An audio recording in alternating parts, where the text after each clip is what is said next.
അമ്മ പോയപ്പോൾ നല്ല കുട്ടിയായിട്ടിരുന്ന എൻ്റെ പൊന്ന്. ആ, നല്ല പൊന്നായിട്ടിരുന്ന ചേച്ചി നല്ലവണ്ണം നോക്കിയല്ലേ എൻ്റെ പൊന്നിനെ. പൊന്ന് നല്ലവണ്ണം ഒച്ച എടുക്കാതെയൊക്കെ ഇരുന്നെന്ന് പറഞ്ഞ്. മമ്മ കുഞ്ഞിനും മരുന്ന് മേടിച്ചല്ലോ ആയുർവേദിക്കിന്ന്. പക്ഷെ കുഞ്ഞ് തേക്കാൻ സമ്മതിക്കില്ലല്ലോ. ഇത് നല്ല മോനാണ് കേട്ടാ. പൊന്ന് വഴക്കിടാതെയൊക്കെ ഇരുന്ന് നല്ല കുട്ടിയായിട്ട്. നമ്മുടെ പൊന്ന് നല്ല മോനല്ലേ, വഴക്കിടാതൊക്കെ ഇരുന്ന്.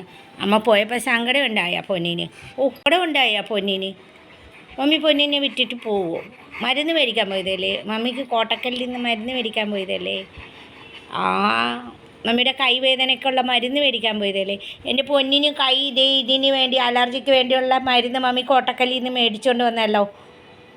കോട്ടക്കലിൽ നിന്ന് മേടിച്ചുകൊണ്ട് വന്നോ.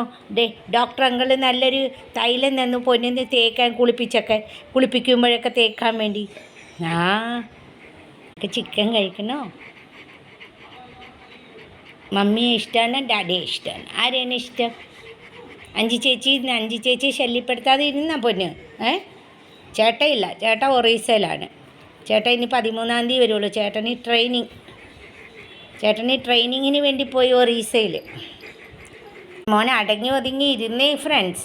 ഒരു കുസൃതിയൊന്നും ഇല്ലാതെ. ചേച്ചി പറഞ്ഞു നല്ല കുട്ടിയായിട്ടിരുന്നു എന്ന്. കുഞ്ഞിനെ എല്ലാം മനസ്സിലാവും. മമ്മി കുഞ്ഞിന് മരുന്ന് മേടിക്കാനാണ് പോയത്, എല്ലാം മനസ്സിലാവും. കുഞ്ഞിന് എല്ലാ ഭാഷയും അറിയാം. ബംഗാളി അറിയാം, ഹിന്ദി അറിയാം, മലയാളം അറിയാം, എല്ലാം അറിയാം. നല്ല മോനാണ്. എൻ്റെ മോനെ ഇഷ്ടമുള്ളവരൊക്കെ ഒന്ന് ലൈക്ക് അടിക്കണേ. എൻ്റെ മോനെ ഇഷ്ടപ്പെടുന്നവരൊക്കെ ഒന്ന് ലൈക്ക് അടിക്കണേ.